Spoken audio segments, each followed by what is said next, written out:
Hi, and welcome to Boom It's on the Blockchain.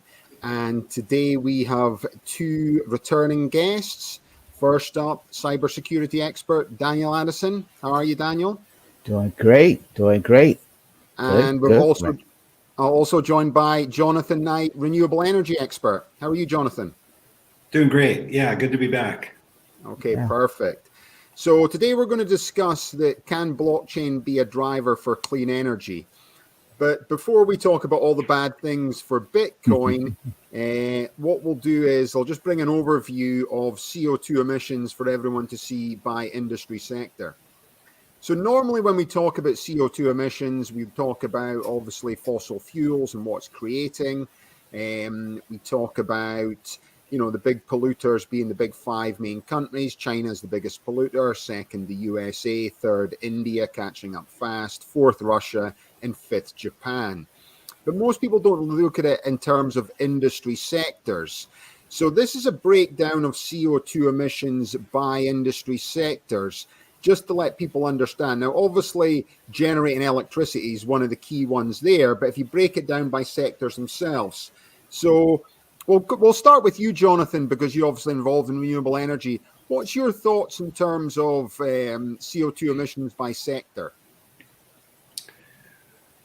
Well, I think that the number one way that we can address CO2 emissions is to be more efficient in our daily lives and reduce the amount of emissions. There's a number of ways that we can be proactive and more intelligent about the way that we go through life, just so it doesn't emit as much. Sure, there's a lot of clean energy technologies. There's carbon capture technologies, but at the basis, if we just reduce our total emissions, that's going to help. So, but with this conversation heading towards the impact of Bitcoin on the blockchain, I think understanding what the relative industries are contributing to CO2 emissions is important, because there's a lot of focus on the amount of energy that Bitcoin uses, but really relative to the rest of the industrial space, it's still a small fraction. Yeah, exactly. I'll bring in the graph again. I think a key one in people think about is like transportation. Now, obviously, a big bit in transportation is the transportation we actually use, but another key piece of that as well is the sort of shipping industry and the global transportation as well. So, we're becoming a sort of service economy here in the US. I know like UK, Europe, outside Germany, there's basically no manufacturing getting done at all. So, if you want to get your good from Amazon, if it's made from China, the chances are it's made through coal power plant, or made in India coal power plant, and then they've got to ship everything back. And they were looking at, statistics of around about 5% in terms of shipping. So that's creating 5% of the global CO2 emissions. But then again, you can see our transportation again is taking about a quarter of this as well. So it's crazy how much it actually creates just by having the shipping as well. What are your thoughts on it, Daniel? Yeah, that is true. And obviously, my thoughts, and since we're talking about blockchain and how blockchain could be that driver in this space, is the areas that you mentioned, transportation and et cetera, relating to the supply chain. If you're talking tracking and tracing of raw materials, et cetera, making sure, I think, like Jonathan was mentioning, that we all have to do our part as it relates to renewable energy, reducing our carbon emissions footprint. It's a combination of education, right, relating to understanding the various technologies, where how we can be efficient with our energy usage. So it's a combination of education, understanding these new technologies that can be of a benefit in that reduction, right, of our carbon emissions footprint. So that's my take on it. Yeah, and then one of the previous podcast hosts was an AIM guy called Garrett Peets, and he developed this carbon emission tracking software on the blockchain, which Mm-hmm. we'll open source. There's about 800 people now starting to implement. And he was one of the creators behind this and this technology that's going out there. And this can track things down to a granular level that's coming out there as well. I think another key point before we move on is the manufacturing piece of it. And I think this is important to talk about Jonathan's business and Uprise Energy is because essentially I'm talking about America becoming a service sector and us getting everything made in China. But Jonathan's created a wind turbine business, and this wind turbine business is actually manufacturing in America itself. So can you give a bit of insight to what you're doing in terms of the manufacturing piece and, put aside what your product is, but how are you ensuring the carbon emissions are low for that as well, Jonathan? Well, as you said, we are an American manufacturing company. We're here in San Diego, California. So being built in the USA is something that we take a lot of pride in. But that is our business history, is we've always been a California manufacturing business. So we procure our materials from local vendors. We use sustainably sourced materials. When given an option, we always choose the more sustainable option. But the types of materials that we use to build our wind turbines are, generally considered to be environmentally friendly. So the fact that we build everything here locally, we serve a local market, we don't incur those long transportation issues that you just discussed, which are a very big issue with a lot of the goods that we have here in the United States. So from our manufacturing processes and being able to work directly with our customers, and then ultimately when we grow the company internationally, we're going to have international manufacturing in the regions where the product's being supplied. So not only is that going to cut down on the transportation costs, but it's going to create jobs and economy in these local markets, many of which are struggling economically. Our system is a power generation system that will power the industrial world, but will also move into more challenged third world areas and bring them access to power that will make them a part of the global economy, but will also create jobs in the process. But all of that manufacturing and material procurement will take place in local regions around the world. Yeah, and then, well, just to give people about the product, one of the products you're placing is a diesel generator. So how much carbon emissions do diesel generators make right now? Well, diesel generators, especially small diesel generators that are ubiquitous around the world, there's literally billions of diesel generators running right now as we speak, providing power. And those are some of the most egregious carbon polluters of anything. And the reason why, when you think about it, you could have a small diesel generator powering a job site or powering a community. And the electrical demand in that community or job site is going to fluctuate. At times, there may be no electrical pull, but maybe that diesel generator is still running. And when it's running, it's not producing any electricity, but it's still burning a fossil fuel and emitting CO2. So diesel generators, to optimize a diesel generator, you want to optimize the load. You want to run it in the very sweet spot of its efficiency and keep it at that one steady level for its entire time. Well, you don't have the luxury of doing that when you're powering a small load that has variable demand. And so in turn, you start with a fairly egregious emitter of CO2 that only gets worse as the demand fluctuates.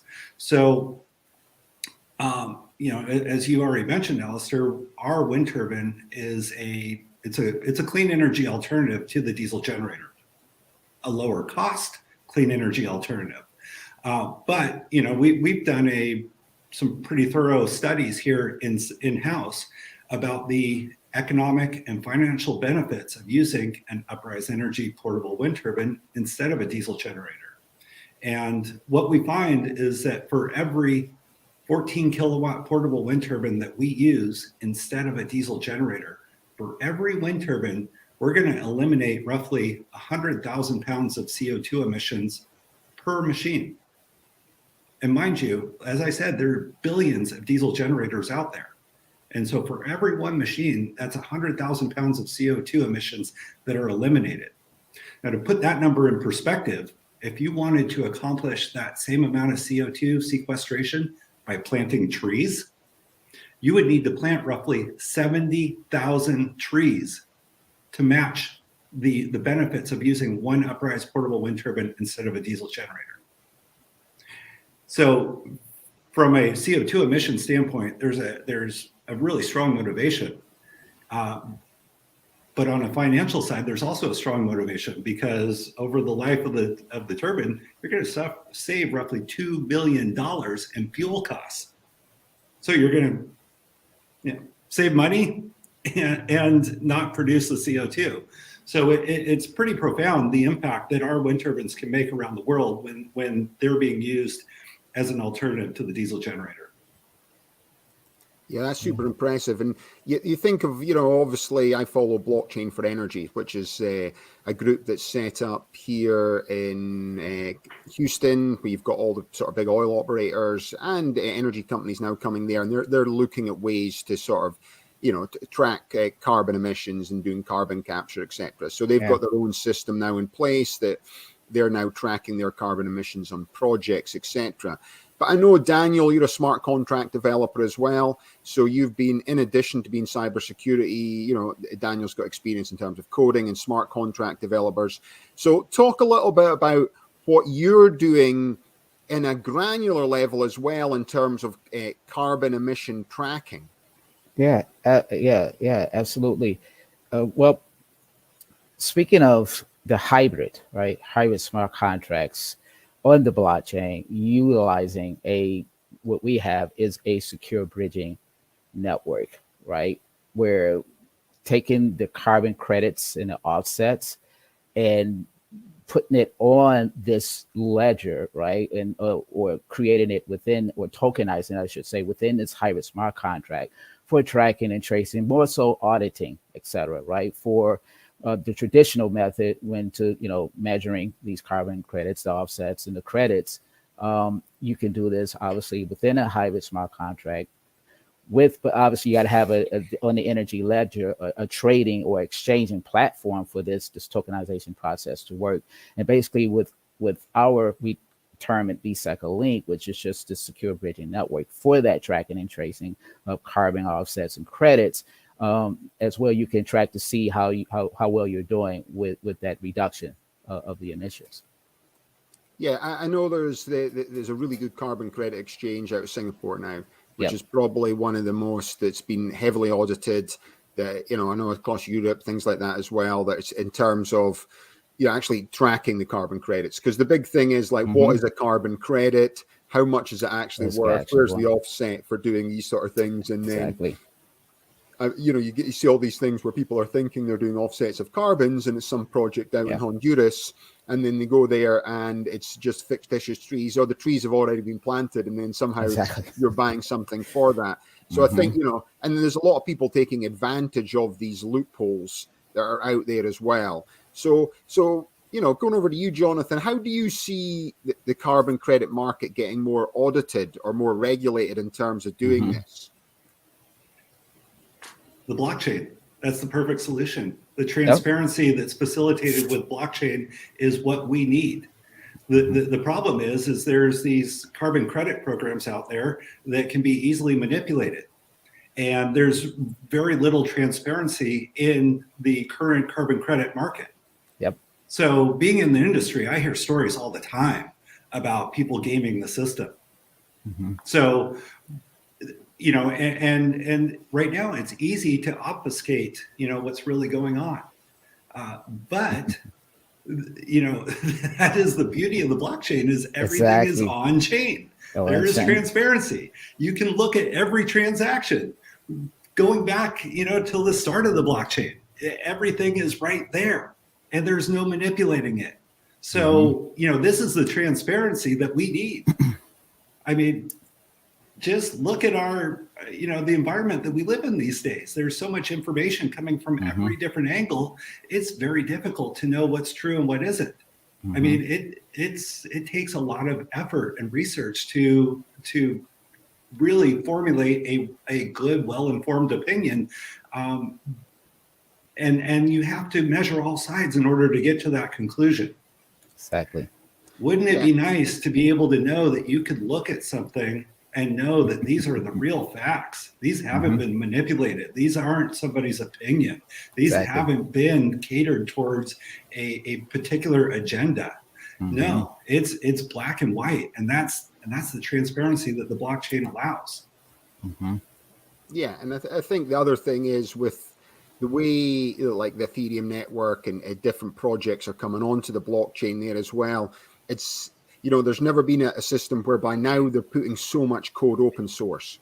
Because I think when the internet came along, everything was IP patent, IP patent, IP patent, IP patent. Sure and now it's coming on, and all the young coders are like, well, I've got some new idea, I'm making it open source, and suddenly everyone else is taking it and then taking that and running with it and making it very specific and individualized as well, which is like, I think that's what's exciting about the blockchain. And I think that's also part of the problem with when we were wanting to regulate it, especially the big software companies coming into the blockchain, is, they can't just own it the way they've owned the internet. You know what I mean? It's like the next iteration of the internet. And I think what the blockchain's doing is it's allowing other people to get access to this code and this one underlying system and start developing their own blockchains on this as well, and permission blockchains. And I think that's obviously an interesting part of it. And I know a lot of the software companies, because they if some technology comes along, Facebook wants to buy them. WhatsApp came along, some guys bought it. It's a great thing. We all use WhatsApp. 8 guy, $13 billion or however much it was, they bought it. So suddenly they buy that thing. Now Facebook owns it again. But with the blockchain, it's a lot more difficult for these software companies to actually own the blockchain and stop other people coming in, because ultimately, as they make the code open source and everyone's developing on the platform, it's becoming more and more easier for companies to come in. So suddenly, you've got the Ethereum network that's operating this thing, but it's different from like Apple running it as well, because you can't just suddenly say, well, if you've got an app, you've got to get in the App Store. Otherwise, no one's going to be downloading your thing, or wherever the Google store is, etc. as well. Whereby now with the blockchain, a lot more people are coming in, and they're creating their own blockchains, and everyone's just suddenly coming up, well, I'll just make my own blockchain because then I can hash this and this information's out there. And I think it's the information piece and the transparency piece that people don't really understand at this stage how important that is. Because they just think about, Bitcoin, so it's something to do with Bitcoin and things like that as well. So talk a little bit before we move on to the articles, Daniel, a little bit about how you're essentially taking, smart contract development. I know you've got smart contract developers in your company, and how you're actually individualizing that for, your clients and potential clients you're working with.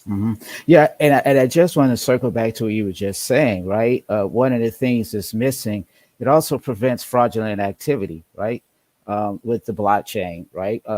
It is a cybersecurity network if you look at it, right? Decentralization, the hash, and its encryption.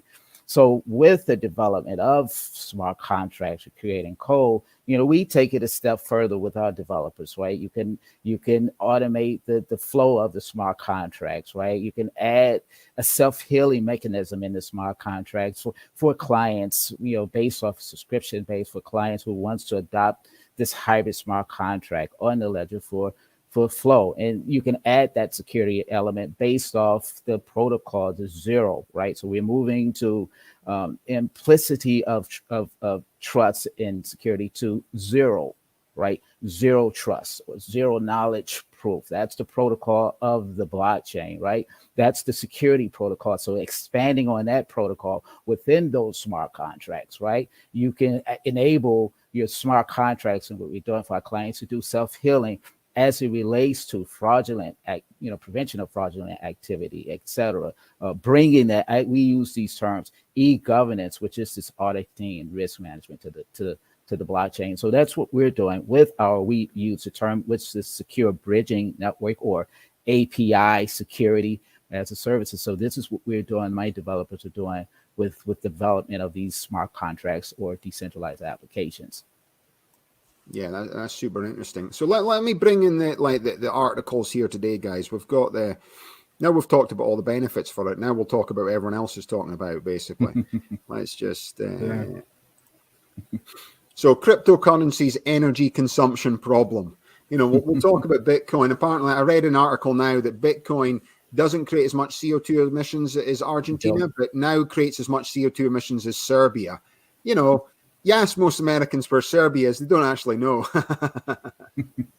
It's getting more and more obscure places that we don't actually know, which is obviously, I know with the Ethereum going from proof of stake to proof of work, it dropped like 99% of their CO2 emissions, but the way Bitcoin's still mined and the way Bitcoin is getting mined since the last halving, so it's becoming very, very difficult for people now to do Bitcoin mining at home because essentially you're needing more CPU usage, the algorithms are getting more complex, you're needing more electricity. So suddenly the cost of electricity is actually, and since the last halving, it's sort of forced out the home Bitcoin miners, and it's really just industrial Bitcoin mining that's going on. But let's just look at this article that's coming up. So what has been done and what still needs to be done to decarbonize crypto? I'll just read the first paragraph. Cryptocurrency has an energy consumption problem. Bitcoin alone is estimated to consume 127 terawatt hours a year, more than many countries, including Norway. In the United States, cryptocurrency activity is estimated to emit 25 to 50 million tons of CO2 each per year, on par with the annual emissions of diesel fuels used in the US railroads. So I'll leave it with you now, Jonathan. What's your thoughts on that? Well, my thought is, I mean, just like I was saying earlier, depending on what your agenda is, you can make it sound really scary or you can make it sound really good. Hey, I could say, the amount of energy consumption that Bitcoin currently uses is less than all of the washing machines in the United States. Exactly. That's a very different perspective than saying that the consumption is greater than Serbia or some country that we don't really have a reference to. So, how much power does our legacy financial system use? Nobody talks about that. What if this Bitcoin product replaces legacy financial? What's the net difference? I'll argue that we come out net ahead by a strong margin. And now we have a trustless, transparent, borderless financial system. Exactly.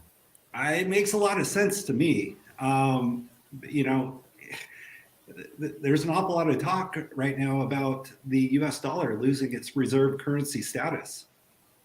And here with the internet, with our global communications, it's high time for an international currency that everybody uses that isn't attached to any one country. And that's Bitcoin. So, and look, but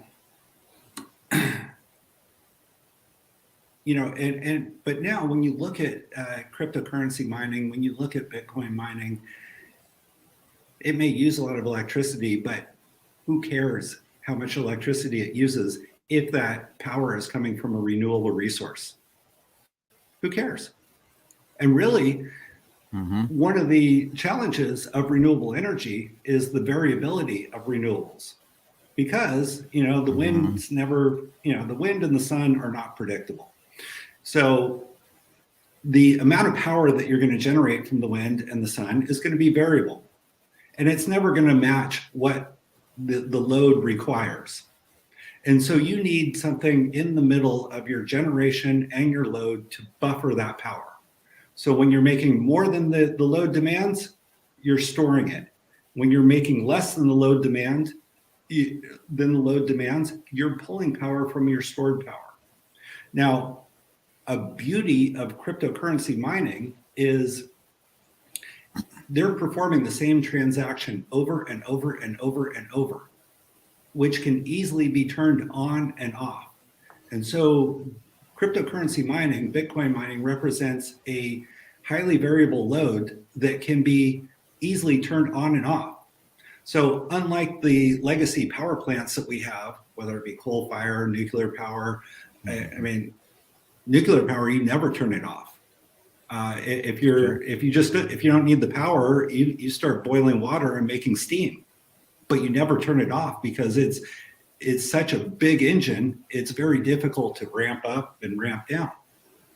Unlike these ASIC miners that are mining Bitcoin and keeping that Bitcoin network reliable and trusted, they can easily be turned on and off. So, what some people like to paint as a potential problem, I view it as a very elegant solution to address the variability of renewable energy, to facilitate the wide adoption and implementation of renewable energy, and creating what I would consider to be a superior financial network. So, again, how do you want to tell the story? You want to make it doom and gloom, or do you want to look at the upside of it? Because you can tell it from both directions. But when I think about it pragmatically, I see a lot of opportunity here personally.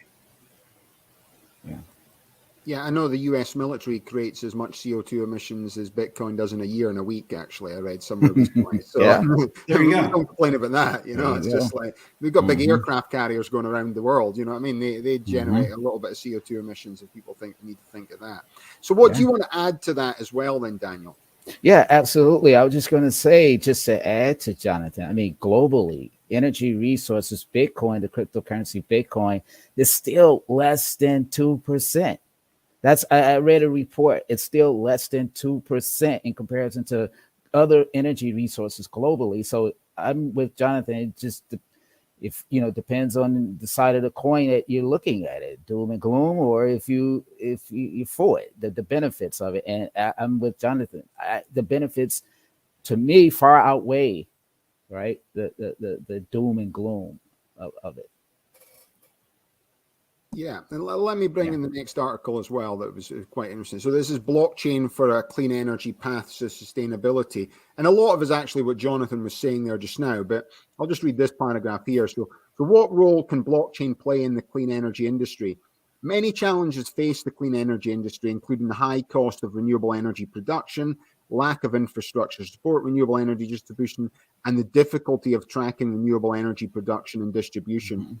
Blockchain technology can address these issues and accelerate the adoption of clean energy by, and then it goes on to improving energy trading, which we talked about earlier, improving energy efficiency, the transparent energy data piece, renewable energy certificates, and then smart contracts or self-executing contracts that can be programmed to execute automatically when certain conditions are met in terms of the clean energy market. So it creates more trust and automation for that. So talk a little bit about their key points and what you're talking about as well. And we'll open it to you, Jonathan. Well, like you said, I mean, I think that's just kind of echoing some of the very points that I just made, and so look, we're amidst a energy transition right now, and the impacts of fossil fuel power are becoming more and more prevalent as we experience climate change and so forth around the world. Fortunately, we have new technologies that are presenting a solution to this challenge. And right now, the renewable energy space has experienced tremendous growth in both size and technology. So the renewable energy technologies that we have today are far more efficient, far more cost effective. The power that they produce is some of the cheapest power anywhere. And when you look at the installation of renewable energy these days, the relative ease in which you can install renewable energy compared to legacy power, fossil fuel power, and especially compared to large nuclear reactors, the ease in which you can install renewable energy is, it takes a small fraction of the effort of some of these bigger projects. apologize if I get off on a tangent here for a minute, but I was fortunate to be introduced to the former nuclear regulator for the United States under the Obama administration. His name is Greg Yaxo, and he wrote a book called Confessions of a Rogue Nuclear Regulator. So while he was the Nuclear Regulator Commissioner for the United States of America, he decided that nuclear was not the future. And so he bucked the trend. Now, I don't claim to be a nuclear expert, but I've talked to enough people, and of all the people that I've talked to, I'm co-opting Greg's opinion on this. And he says, look, he rattled off the statistics of the large nuclear reactors that have been approved around the world. And this has been a little while, so I don't remember the exact statistics, but suffice to say that of the projects around the world, some never got started because they didn't get funded. Those that are under construction are wildly over budget and schedule-wise. And many of these projects never reach completion because getting them off the ground, getting them financed, and getting them completed is just an enormous challenge. And at the end of the day, sure, they're on version 3 nuclear reactor, which is far safer than the prior versions. But again, I'm going to parrot what Greg told me, and that is anytime you have a human element involved, there's a risk factor. And when you're dealing with nuclear energy, any risk is too much risk, especially when you have viable alternatives like renewable energy, and especially when you can install renewable energy with such relative ease compared to the nuclear power. Why would you do anything other than renewables?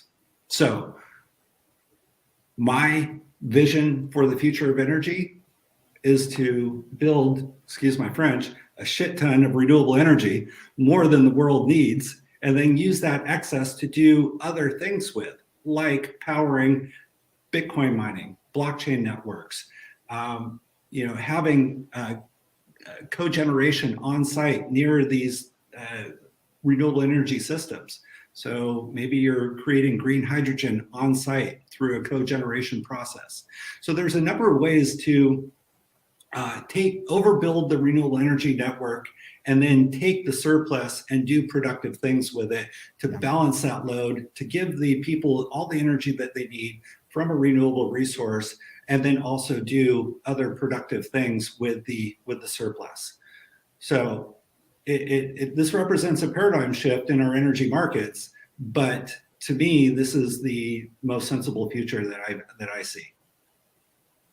Yeah, you think of nuclear there, so I'm just looking up statistics. So America currently has 93 nuclear reactors, and it produces 20% of the energy in the country right now. And America, the USA has its number 1 spot in terms of nuclear producing energy. Number 2, which people don't really think about because you automatically think of like going into Russia, China, everyone else, the usual top sort of producing energy countries, is France. So France right now, in Alstom's, the big French nuclear company that I knew back anyway a few years ago, and over 2/3 of their energy is produced by nuclear power. And generally any nuclear power that's opened up, or any nuclear power plant that's opened up in Europe, the French will be the ones behind doing that as well.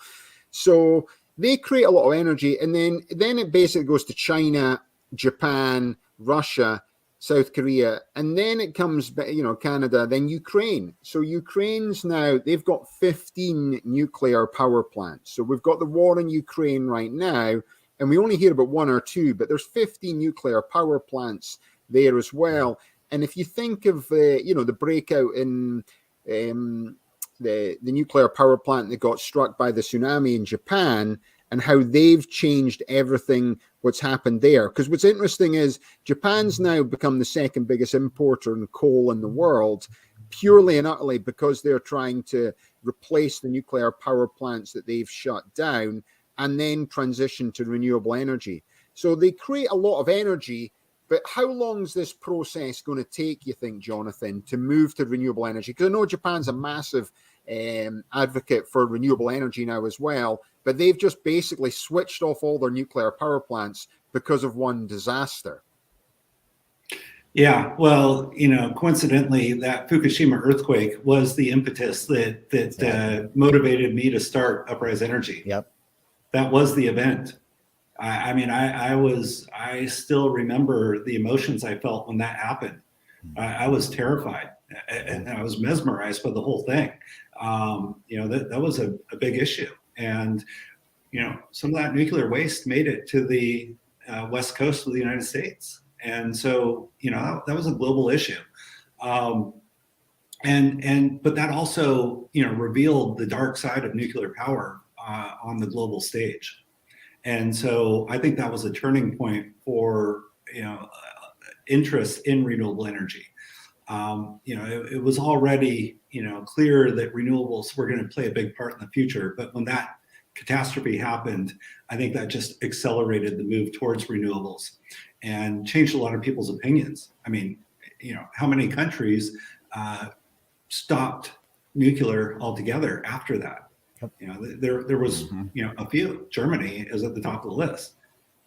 They're experiencing their own challenges right now, but I think that's another story. But as far as ramping up our renewable energy production to meet the demands, I guess I don't have a personal timeline for that. To me, that's going to be a matter of it's something that can be accomplished pretty quickly with an all hands on deck approach. Yeah. The problem is there's energy is one of the biggest industries there are, and there's some very big and powerful companies that are, making legacy power right now, and for obvious reasons they don't want to give up what they're currently doing. So that's going to create a roadblock and a challenge to implementing more renewables. So I think that it's going to be more around the, disrupting our existing industrial system and how easily, or how big of a challenge that is. It's not a matter of does the renewable energy work? It works. It's not a matter of building the equipment. The materials and the people and the labor are there. The land is available. We've got more than enough land to put wind turbines and solar panels and you name it to produce all the electrical power. Yes, we will need some grid infrastructure upgrades, but we need that anyways. So the tools are there. The question is, how much pushback are you going to get from legacy industries? Yeah, then you've also got to think of like China and Japan, China and India opening coal plants. Huge amount of coal plants now to keep up with industrial production. It's a case that really the USA has to basically, bring manufacturing back into the USA, but rather than be powered by fossil fuels, be powered by renewable energy. Because essentially, if we started to manufacture a lot more product using solar and wind power, then you're sort of ticking two things. Two, you're sending a message to the countries that are opening lots and lots of coal power plants and burning more and more coal to keep up with production. But you're also bringing manufacturing back, but we're going to bring manufacturing now in terms of using AI, in terms of using renewable energy, and then it sort of helps, going back to that very first graphic of transportation. We don't need to create 5-6% of the world's CO2 emissions by transporting all the product that's coming in there as well. So I'll just open it to you as well, Daniel. We're talking a problem there. How do you see the blockchain being able to track this? Because I know, you've developed smart contracts that go into tracking CO2 emissions on a granular level. Yeah. Again, I reference back to earlier when I stated, the raw materials, and supply and tracking and tracing and creating this transparency around the raw materials itself, right, for the manufacturers. the AI, right? The energy, and blockchain could service in that area, right? Making sure that we're not wasting, as when it comes to this supplying and demand, right, of the renewable energy. So keeping that tracing and keeping that tracking and verifying this and ensuring this, and just thinking of this from a cybersecurity perspective, right? Again, bringing in the cybersecurity, you also, as it's on network and these users we're putting on network, you also have to be conscious of the cybersecurity aspect of it. Your threat actors there.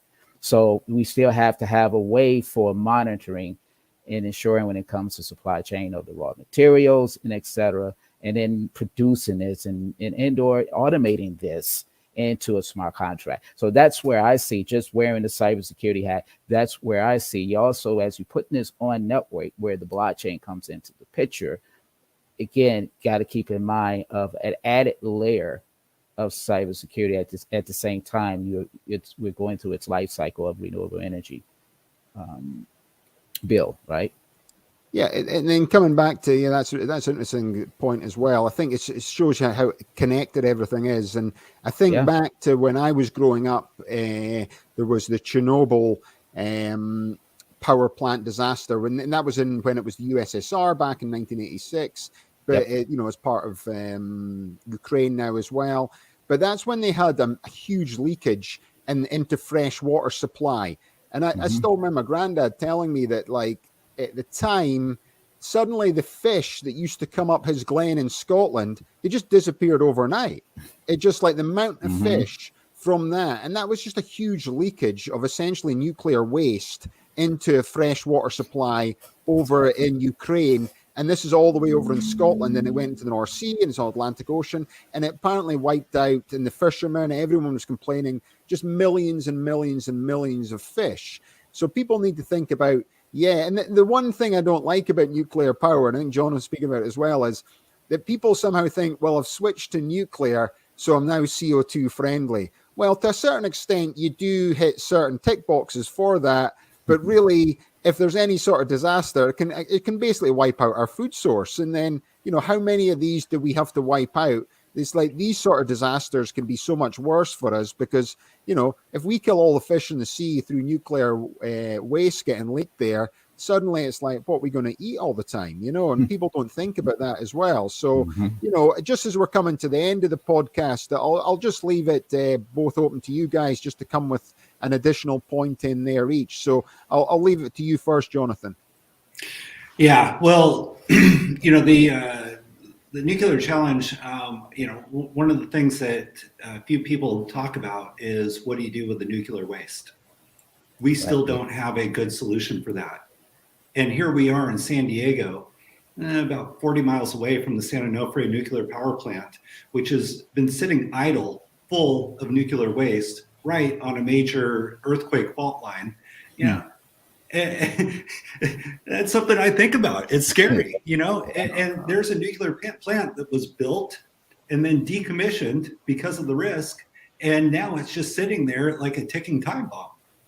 So, I'll just add to something there as well. I actually did an interview back in a previous job, and we did this year of Renewable News, and it was with one of the guys from Alstom. This is going back to 2005, and I was asking what you can do with nuclear waste, and he goes, well, there's a couple of things we can do. We can put them into like massive lead containers and bury them at the bottom of coal mines. So you're sort of poisoning the earth slowly, over the next like 2,000 years. And I said, how long will it stay radioactive for? And he went, anywhere between 2,000 to 50,000 years. Well, that's a bit of a big thing, Or alternatively, we were thinking, we could put it onto a rocket and send it to the sun. So we're going to basically send a giant nuclear bomb to the sun. I don't know why the sound of that one either. You know what I mean? But he was serious. That was like as an idea to get rid of it. But you're totally right, Jonathan. It's like, people need to realize this stuff is like, it's not like something you can just throw out in the trash. You know what I mean? It's just like, this is just so dangerous substance, Yeah. So that's just and something that we deal with in our normal daily lives is thinking about that San Onofre power plant that not too far from here. And so that is the other side of nuclear that, you know, not many people are talking about. The other thing that I think about, and I'm is here, you know, we're involved in the innovation, renewable energy community. And, you know, all the new technologies that are coming out, you know, it's kind of a blessing and a curse in a way. You know, it's a blessing because they show promise to provide solutions to the current challenges we have. But they're a curse because there's so many of them that I see a lot of disorganization in the energy innovation space. I see a lot of people that are out there trying to come up with their own solution that are siloed and independent from the bigger picture. Now, obviously, this is something that I've thought about, and I don't have a solution for it. And maybe this is just a part of the innovation process. Is, hey, you got a bunch of people working on a similar problem, and then the best solution hopefully rises to the top over time. But to me, it feels like, you know, this process is running a little bit inefficiently because you've got all of these small teams that are working where, you know, it feels like if there was more organization, more of a concerted effort, we could be more productive working together. Yeah. Which kind of goes back to your comment around open source technology, Alistair. And that is, you know, I'm a big believer in open source because I'm not afraid of somebody copying me. I'm excited about somebody taking what I know and building on it and making it even better. And then I get to use their knowledge and make my stuff better. And we all get better in the process. You know, it's, hey, the party's more fun when everybody's having a good time, not just one person, you know? And so I want everybody to have a good time. And that's, you know, that's the open source sharing economy that I believe in, and I hope we see more of. And you know, part of the beauty of the blockchain, you know, the word decentralized has kind of been touched on a few times here and there, but when you sit down and think about it, that is really the beauty. You don't have centralized control of the system. You're relying on a whole bunch of independents around the world to validate the same thing and come to an agreement. And when they all come to an agreement, you can agree that, hey, these are the facts. And so you don't have a central repository of information that can be manipulated and told, you know? You know, we see that all the time, you know, especially in our media and our government and so forth, you know. They have their messaging in line, and when you have the pulpit, you get to control that messaging. But when you have a bunch of people that are all validating the same set of facts, and they're all coming to consensus on that set of facts in a transparent, trustless manner, that's a beautiful thing. So decentralization is a very important component towards moving forward. Now, when you take away this ability to control the narrative, you can see why certain parties are going to resist that. And so, you know, this is part of the challenge that we're going to experience. But, you know, I don't know. I see this as a glass half full. I'm optimistic about where we're going. I'm really excited about the current technologies we have. And, you know, you know, I think that there's people want to do good. And so I think we're going to, you know, this is true democratization. Exactly. You know, this is, you know, putting, you know, everybody can be a participant in this process in a true democratic manner. And so this is really, you know, the foundation of what the United States was built on, just moving into the digital era. And so hopefully, you know, that, you know, again, this good technology prevails because I think that this represents a really, you know, exciting future for the world. Yeah, nice. Yeah, and then over to you, Dan. I know you're a member of the U.S. Government Blockchain Association, Yeah, Daniel. So if you want to just finish off today where you see yeah. this all going. Yeah, absolutely. I basically just gonna parrot what Jonathan just stated, right? Particularly, I mean, the only thing is, and I'm just gonna add to my minor piece this cybersecurity aspects due to currently still the inefficiencies. This is why we're experiencing now, cybersecurity issues. But as we all, as Jonathan mentioned, decentralization, democratization, right? you know, adding this risk or auditing component or e-governance to it, you could definitely improve. That's the beauty of the blockchain too, as well. It's the security side of it. It is a security network. So, and I state this because you're hearing different pieces. They associate the blockchain technology. Oh, it's all about crypto. So it's fraud. It doesn't work, but it is a fraud protection network. It prevents fraud. That is what it's about. The network is blockchain. And so I think that message has to be communicated more to those and helping them understand that. So yeah, let's end it there. Perfect. Well, that's been great then, guys. We're just coming up over the hour mark. So that's been really good to get you on the podcast. Thanks so much for coming on again today, Jonathan. Hey, thanks for having me. Always a pleasure. And then thanks again for coming on, Daniel. Yeah, thank you. Always a pleasure, Alistair. Okay, that's been great. You've been watching Boom It's on the Blockchain. My name's Alistair Caithness. Have a nice day.